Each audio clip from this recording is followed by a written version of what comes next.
Hello, and welcome to the Full of Ship podcast. Real answers to real problems. With your host, Kyle Henderson, CEO and co-founder of Vision, a podcast dedicated to demystify the chaotic, often turbulent world of ocean freight. Sit back, relax, and enjoy the show.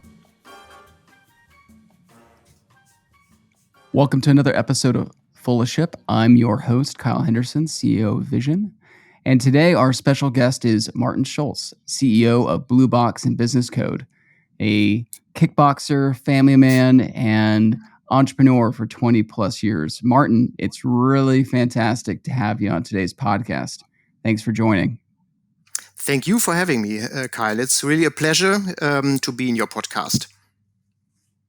Oh, the pleasure is ours. And the way we usually like to get started is, could you tell us a little bit about yourself, professional background, maybe how was BusinessCode started, maybe a little bit about your new venture, BlueBox? Yes. So I studied computer science in Bonn, in Germany, way a long time ago when Bonn was still the capital of Germany. And in my final years of my education, I became part of the founding team of BusinessCode in the year 1999. And since then, with BusinessCode, we are developing tailor-made software solutions. And the main industry we are serving is the logistics industry. We are from Bonn, so it's not a big surprise that Deutsche Post DHL, who have their headquarters here in Bonn as well, is also our long-standing customer in BusinessCode. And so for more than 20 years now, we help our customers in their digitalization of their business processes, of their business products, and especially on their path towards becoming a more data-driven organization. So we created for several larger organizations their enterprise data warehouses and help them utilize the data they have from their internal processes and from their customer interactions to become a better organization. And out of that experience, especially in that value chain from data to information to actionable insights, we have launched 2 years ago our venture BlueBox Systems, where we created a software as a service platform and developed a visibility platform for air freight logistics. Wonderful. And you said you're 2 years into that. How has the journey been so far for BlueBox? Yeah, super exciting, I have to say. So we went the classical path of doing smaller iterations and several rounds of MVPs.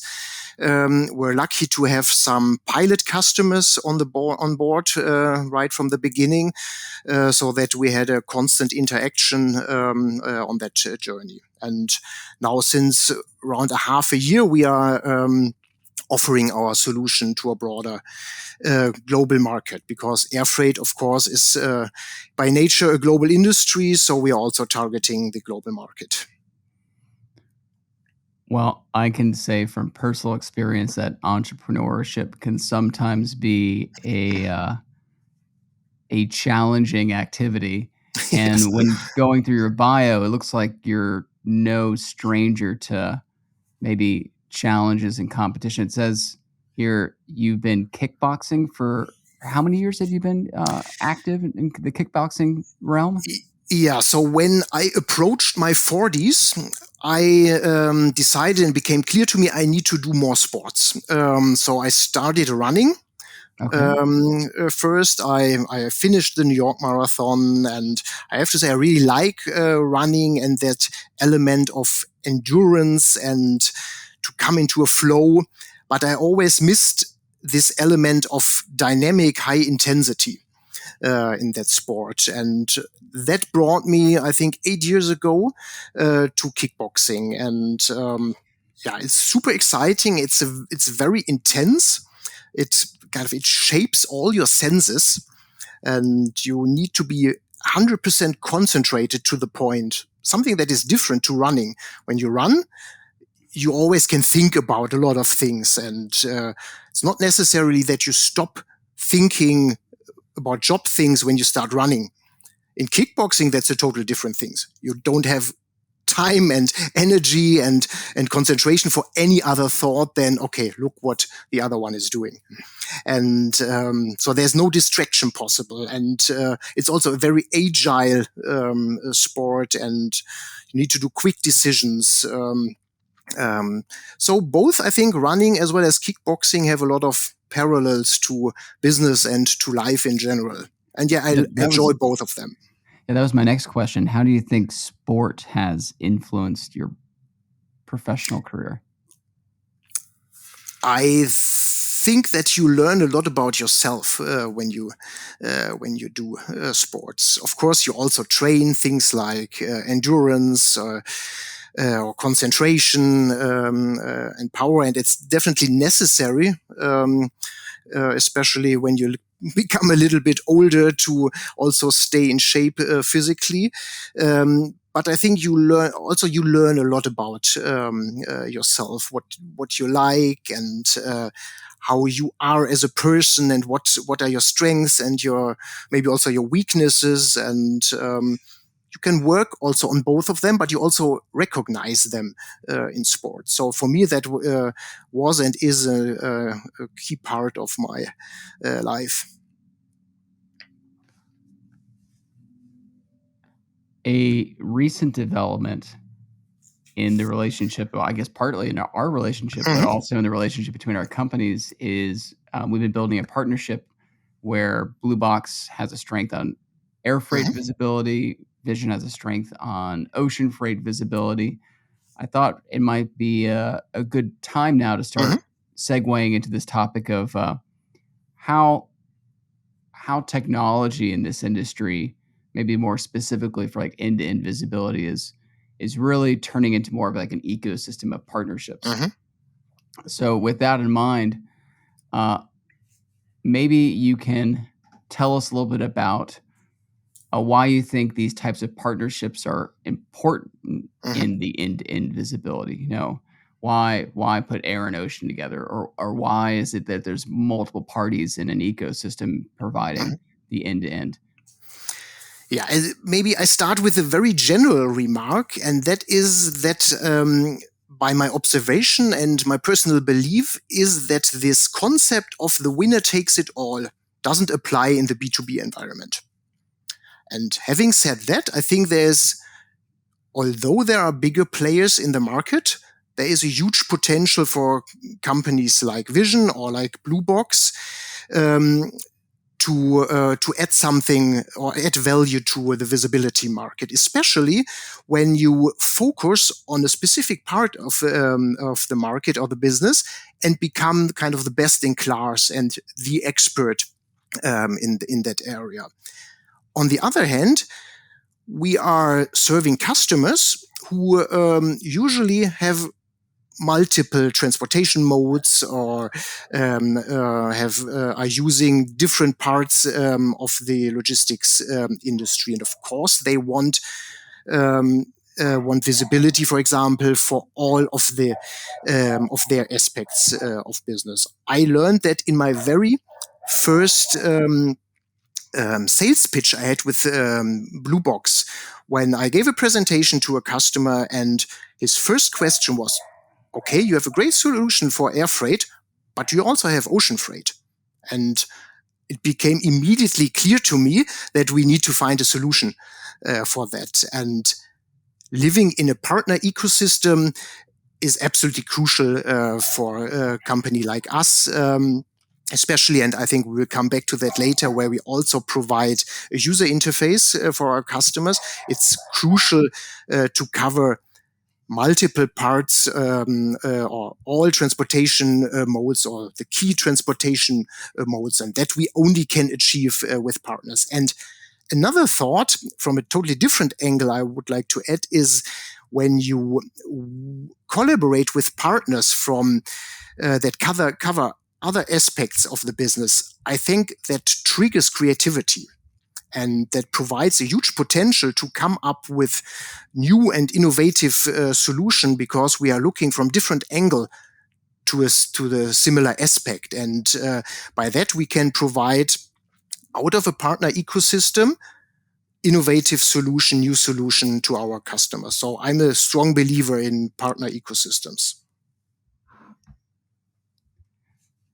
I'm especially curious about air freight. What were the challenges in providing visibility for air freight, building out your solution, the business requirements, the customer's needs, the expectations, the technical complexities and difficulties? What's a little bit of the story around delivering on that promise? Yeah, absolutely. So the nature of this transportation mode, air freight, is speed. That's the key element.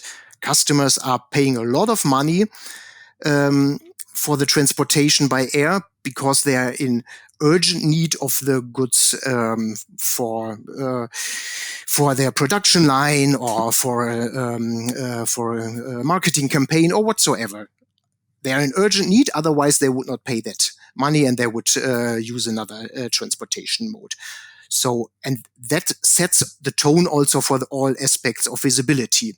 So having the information in a timely manner and have information about, will my goods be at my place at the time I was promised to and I'm expecting them, is the core element of air freight visibility and the single important information the customer are asking for. So that sets the tone.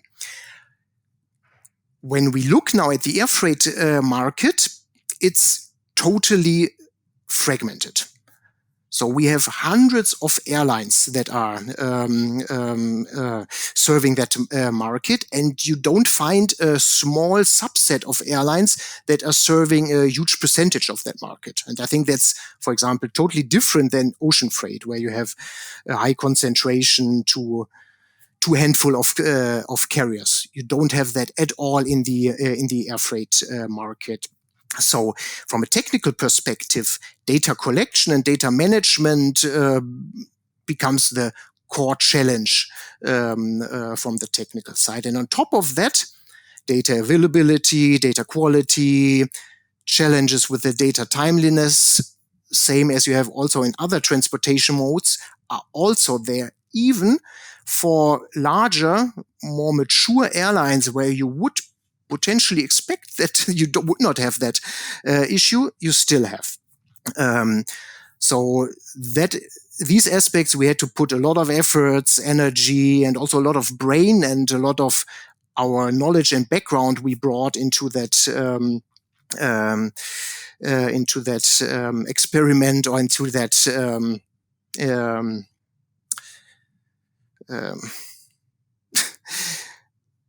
just a second. No worries. Of course, I didn't want to say experiment. Into that initiative, venture. Yes. Yeah. And also a lot of the experience from our past with BusinessCode that we brought into that new venture with BlueBox. And I think we came up with a lot of smart solutions here so that we can now really take out complexities for our end customers that we already have solved. And a major element of the packaging of your solution is a web application, a portal. I'm curious, who is your ideal customer, and what's been the focus of designing a user experience for that customer? Yeah, so when we started with BlueBox, we had two customer groups in mind: the shippers on the one hand and the freight forwarders on the other hand. Now, over time, a third group appeared, and that is other IT solution or platform providers, like companies that have, for example, a transport management system and that want to have tracking information as an additional value in their solution. but especially for the first two customer groups, we also providing a user interface. And what we want to achieve with our user interface is that we reduce the complexity of visibility and tracking for the customer, and provide a very easy and intuitive access to all relevant information on the status of the shipment and the health status. And so we put a lot of energy into, of course, usability without compromising on functionality and content. So really bringing the full content into a very intuitive, easy user interface. I think I already mentioned that we had some pilot customers from the beginning, and we listened carefully to them, and we worked really closely together with them to also add features into the user interface coming out of their day-to-day usage and the day-to-day operations with the tool. For example, we have an invite functionality where a customer service agent who gets, for example, constant calls from a customer, where's my shipment? Where's my shipment? He can just send him a link so that he can access the user front end without any username password, but he only has access to a specific selection of shipments. Let's say one shipment or maybe a group of shipments that he owns, and by that we can lower the burden to that customer service agent who can give that direct access and visibility to the customer. For freight forwarders, we also provide white label solution of the user interface. It will still be the same solution, still in that software as a service environment, but with a look and feel and the URL given by Put your branding all customer. over it. Exactly. So that a freight forwarder can provide a visibility experience to his customers. So he can also then create sub-accounts for his customers. And I think that's especially important for small and medium-sized freight forwarders, because customers are demanding that kind of solution, but these freight forwarders might not have or might not be willing to invest that money into building their own solution. So they can use our solution in a white label, so it looks like it's their solution. If we were to say there was a Maslow's hierarchy of needs in a end-to-end visibility solution, let's assume like the fundamental need is, where is my stuff? What do you think are the additional layers of complex needs that get stacked on top of that? Like, after you know where your stuff is, what do you want to know next, or what do you want to do next? Or help me understand like the tiers of sophistication that you think a solution can provide to a customer. Yeah, and I think that's a very important topic that you are raising, and maybe as a little provocative thesis, I would say that this aspect of real-time visibility, where's my stuff, I think gets full attention. It's 100% of the attention, and by that, the kind of the more strategic view or questions you could work on with the insights and the data, from my perspective, get a little too less attention. One example, I think you have that in ocean freight, of course, as well. You have a shipment, and an important milestone will be not provided. Right. In most of my conversation with customers, they see the problem here that they don't have visibility now. They don't know where's the shipment, and they cannot provide the visibility to the customer. I personally think that the key problem that you here obviously have is that you have a partner in your supply chain who is not working according to the standards. Because if it's an important milestone, it's part of the standard operation procedures that you capture that milestone. And obviously that partner isn't following the standard procedures or the agreements here. And I think that's the problem, and not, I now don't know, until tomorrow where the shipment is. The real underlying problem is you have a partner who is not following or working according to the agreed rules. And by purely focusing on this, where's my shipment, you miss out that opportunity that you have here to work with your partners in your supply chain on a constant improvement. Because when he is not following the standard procedures here, capturing the milestone, are you really sure he's doing all the other parts of the standard procedures? Are you really trusting him that he is keeping your cold chain intact? Or any other things? It's an indication that this partner is not working according to the standards. And that's the problem where you should work. So it's a completely different question. How does that problem get remedied in real life? Meaning the issue or the pain or the complaint might come from the person who's looking at the tracking. But absolutely. The person who's looking at the tracking probably wasn't building the technology relationship or partnership with the vendor or logistics partner in some sense. So sometimes it feels like it's the left hand doesn't know what the right hand is doing. Yeah, absolutely. And I think it's and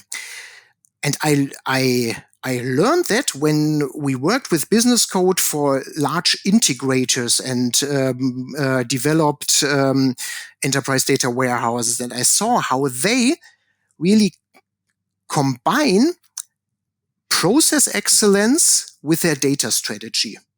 It was really, that was the main driver. It was less, okay, we have 100% tracking visibility. It was way more. We want to ensure everybody is working according to standards. Therefore, if someone doesn't scan and the shipment is late, he will get the blame, for example. And I think that's something an integrator has an easier path to implement this, because it's usually his own network or a network of very close partners where he has strict contracts and so. And in the freight business, it's all way more loosely coupled. But I think that process improvement will be necessary to reach the next level for the industry. And of course, and you're totally right, tracking will be the starting point. But the more and more that that gets a given, and the more and more people will rely on tracking information and also build in the availability of that information into their own workflow, the more the pressure will rise if the information is missing, and the more people will also start look into, okay, what does that tell us? Or what, not only the missing data, but also, of course, the information you receive out of the available data. What does that tell us about the status of our supply chain? And how can we use that, leverage that to improve it? Now, from what I understand, the work that coming back to your initial question, the more data sources I think you have beside the pure tracking, the bigger the strategic value and the leverage you have from the data will be. So it's very important and crucial to not stop with, okay, now I have tracking, now I know where the good is, but also to look around and see how can I merge that with data about my market, my stock availability, and all that to derive further value out of the data. And in the end, that will make the business case. Investing in data is not a very cheap thing for nobody. And only, okay, now I know where my shipment is, will not make a proper business case. The proper business case will come out of that other value. What does that tell me about my overall business? What does that tell me about my improvement potentials? And how can I use that information to improve other parts of my business? That's, I think, where the final value will come from. With BusinessCode, it sounds like, from the way you described it, having been focused on larger, major logistics companies. You mentioned DHL. And with BlueBox being more of a SaaS solution, is BlueBox targeting a different size company as a customer? I wanted to understand Yes, that too. the key market, for example, in the freight forwarding industry, as I said, we are not targeting, I would say, the top 5 in first place, Yeah. but all the companies below that. And same as with airlines, it's a super fragmented market. You know how many freight forwarding companies you have around each airport or around each port. And they will all face the same customer demand in visibility and in accessibility of information. And that's the market we are mainly targeting. I think with the API and the access to the data on the API, we are also targeting the larger enterprises, but especially with the user front end and this web portal solution, it's targeting the league underneath the very big ones. So the reason I asked that question is you had mentioned that the root cause of challenges around visibility is more about quality of process for both data access and building connections. And I could see, someone like a DHL being able to have a lot more control over that situation with their partners and parties. But I was curious with BlueBox, how are you imagining that as you serve customers that are smaller than someone like DHL and may not have that same type of influence to be able to create these more ideal data access processes, policies? What are ways of addressing that? Yeah.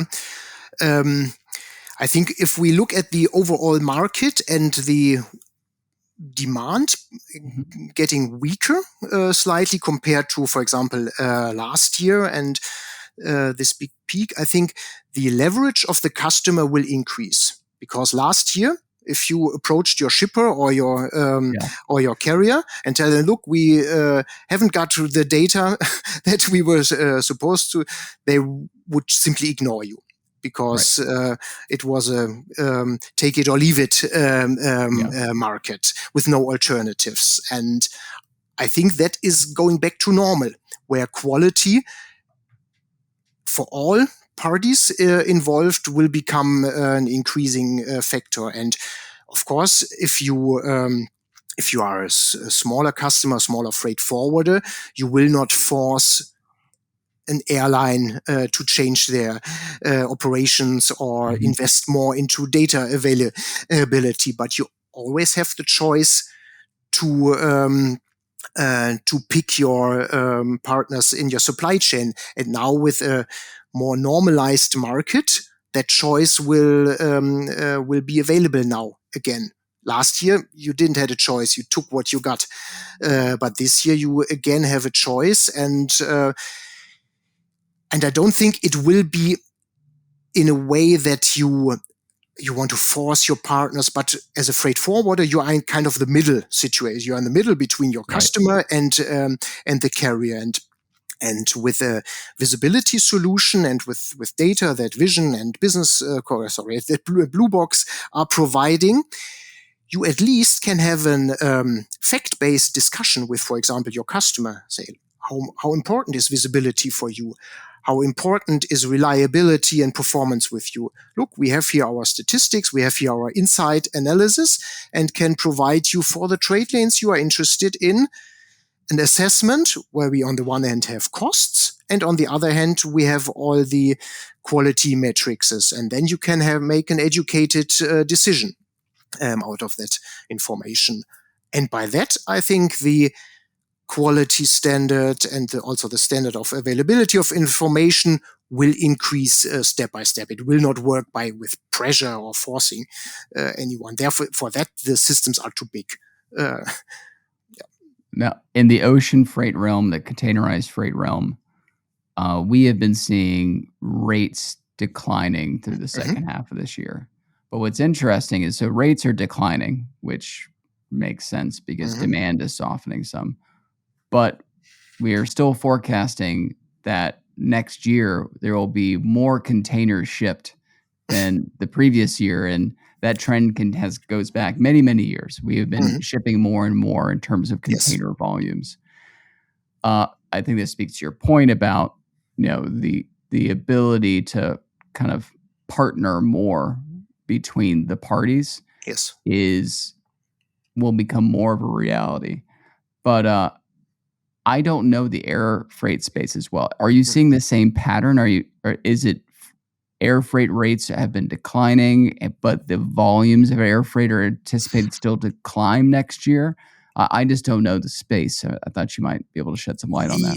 Yeah, the picture is, I think, very fuzzy because you have different factors moving in different or opposite direction. During the corona, you only had freight planes. But when you look at how is freight transported, it's around half of the volume goes with freight transportation that are only freight, and the other half of the freight is transported with passenger planes. So with the increase in passenger freight, you also increase the overall capacity. So in parallel to an increased demand that the air freight industry saw, you also have had an increased availability of volume.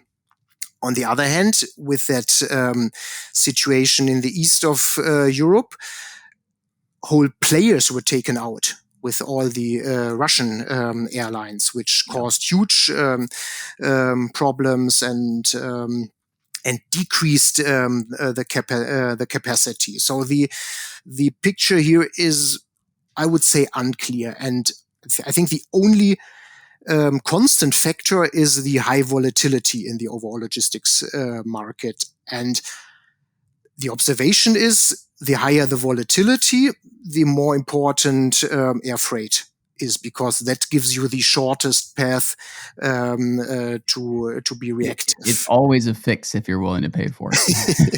Yes, absolutely. But with the higher volatility and supply chains getting disrupted for whatever reasons, remember that situation in the Suez Canal some years ago, which you wouldn't expect, but immediately, of course, demand for air freight goes up because customers who relied on a constant flow of goods coming in knew, okay, there will be a break. Yeah. Not now, but in 2 weeks when the ships were supposed to arrive in Europe. So they used air freight in between to compensate for that. Yeah, so it's totally fuzzy picture, I have to say, in the air freight. Also not similar as in ocean freight. It's different on the different trade lanes. And as you said, I mean, on the one hand, we have an economic downturn. On the other hand, shipment volumes are going up. So it remains the most strange recession of all time.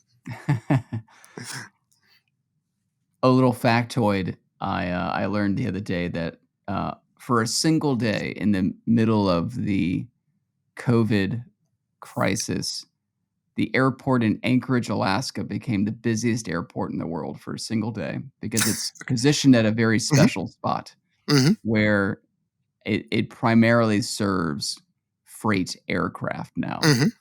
And it's a sweet spot because the aircraft can choose to take on more weight of cargo and be able to stop there to refuel and therefore carry more per, let's say, full journey that could have multiple legs. But it was an interesting little learning. Absolutely. And which will be an interesting learning as well over the next 2 decades with ocean freight as the Northwest Passage and the route along the Siberian coast opens up as well. But I digress a little bit. There's a bit of a tangent for the audience. What I wanted to ask, because we have this topic of of curious volatility, I'll call it strange volatility. What does that mean for end-to-end visibility, you think? I think you kind of commented on this already, but I wanted to go a little deeper into it. I think that it's actually a good thing for end-to-end visibility, because the demand for that, I think, is now clear to everybody. The last 3 years made that clear for everybody, and who didn't get that wake-up call, I think you will never get it. And with now the operational situation in a lot of supply chains becoming a little less stressful, I think it will give the companies and the involved parties the attention span and the breadth they need to tackle on the improvement actions. For example, implementing end-to-end visibility and digitalization overall. And I think it's exactly the right spot now, because the demand became clear, the direction is clear, and the situation allows you to work also on these more strategic improvements instead of purely firefighting the next crisis. So now it's the time. What are the different types of visibility you think are being considered? I think from my experience, when you say the word visibility, the first idea that pops to mind is, oh, I want to track my shipment, just the basic events of seeing freight move.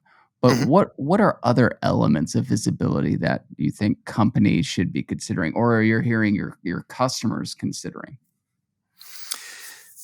Yeah, so when I look maybe at the BlueBox solution, or what we are targeting is to provide what I call a 360-degree on visibility on a shipment that goes beyond the question, where is my shipment? So, for example, we also pay attention to the question, what's the actual health status of my shipment? And for that, we partner with providers of passive and active trackers to import data on temperature and lights and shock and all that. Import that data in our user interface solution, and provide, beside where's my shipment, also information, what's the health status of the cargo inside the shipment. And there's a lot of customer with sensitive goods in air freight, perishables or pharmaceutical goods, for whom that is a key factor, even, of course, even topping the question, will it arrive in time, is will it arrive intact?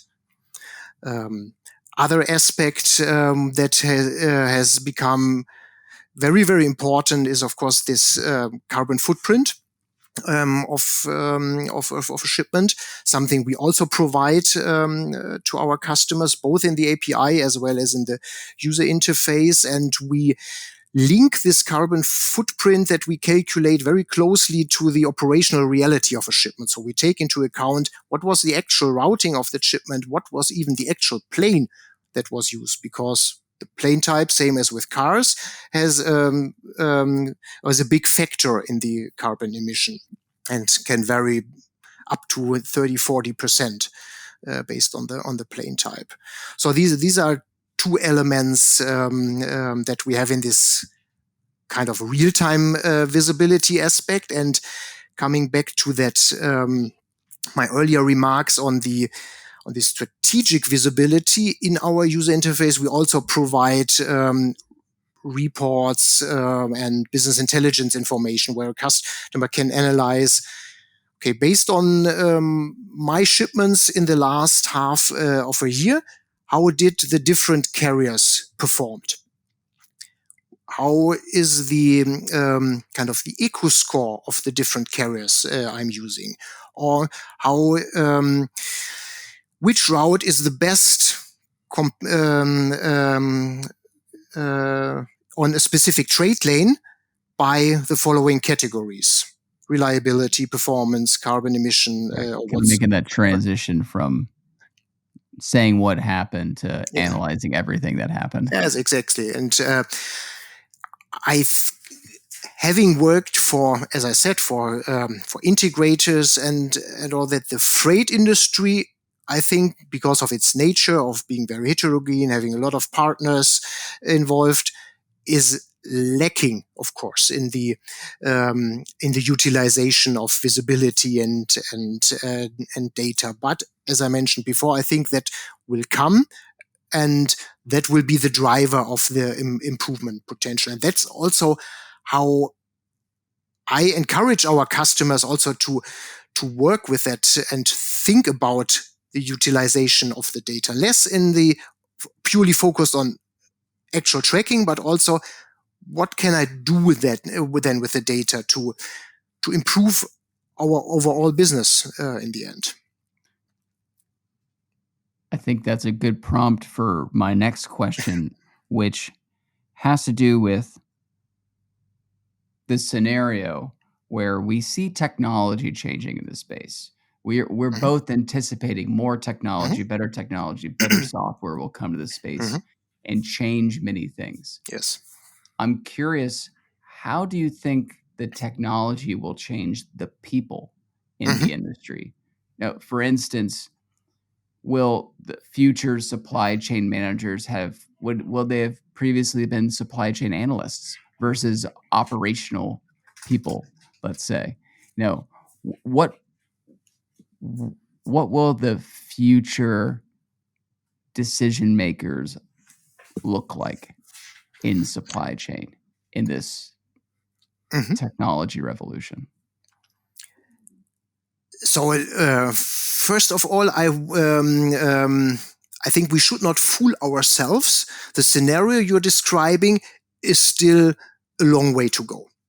I think logistics is lacking other industries in its level of digitalization, using of data, by more than a decade, I would say.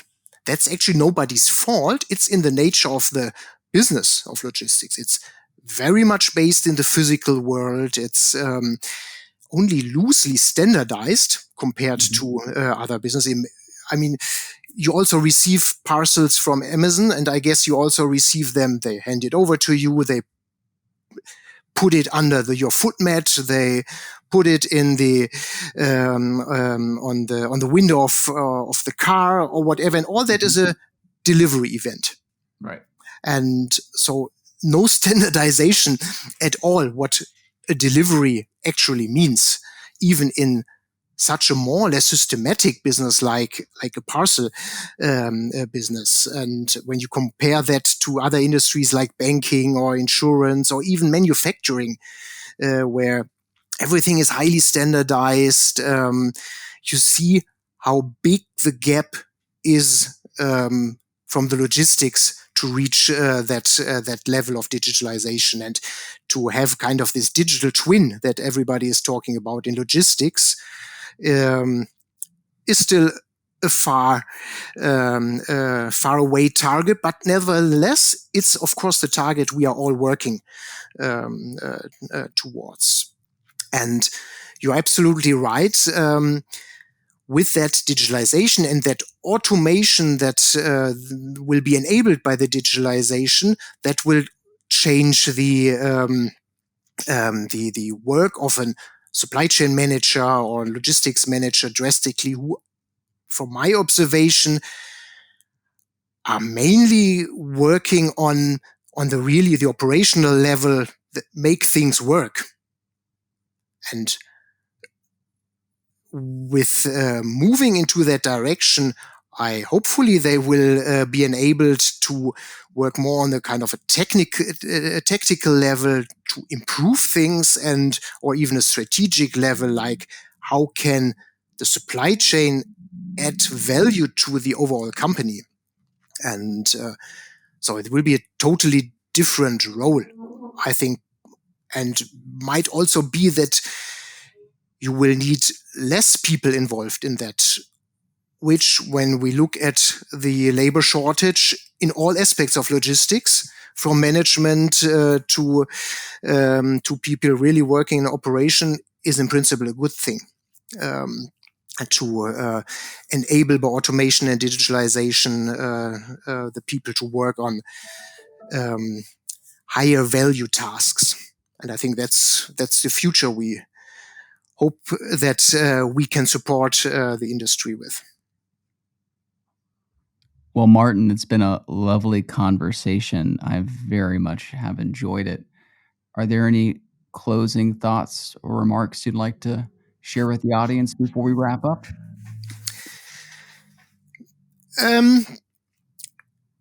Yeah, I think so. I'm an IT guy, computer scientist, as I mentioned in the beginning, but I have worked my whole professional life serving the logistics industry.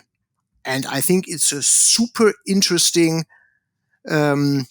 industry to work with a lot of challenges, but also, the last 3 years showed the strength and the capabilities of the logistics company and the whole logistics industry. We kind of, as a society, survived this Corona problems without really being hit too drastically. Still having all the goods we wanted to have, even being able to buy way more than we ever bought. And that was all enabled by logistics. So I think it became clear to everybody what an important and powerful industry that is. And it is super exciting, I have to say, to work in that industry and work with our customers to constantly improve the utilization of IT and data in that industry. There's still a lot to do, but there's also still a lot to achieve with that. And I'm really very excited about the next 5 to 10 years for that industry. And working with partners like Vision is the best setup I could imagine to add value to our customers. Well, thank you, Martin. I offer you thank you on my behalf, the Vision as a company's behalf, and especially our listeners. And again, thank you for sharing your thoughts. This has been Martin Schulze of BlueBox and BusinessCode, CEO. This has been another episode of Full of Ship. Thank you for listening, and we will catch you next time. Thank you for joining Kyle and his guest on the Full of Ship podcast. Be sure to subscribe and tune in next time as Kyle continues to demystify ocean carrier tracking with his future guests.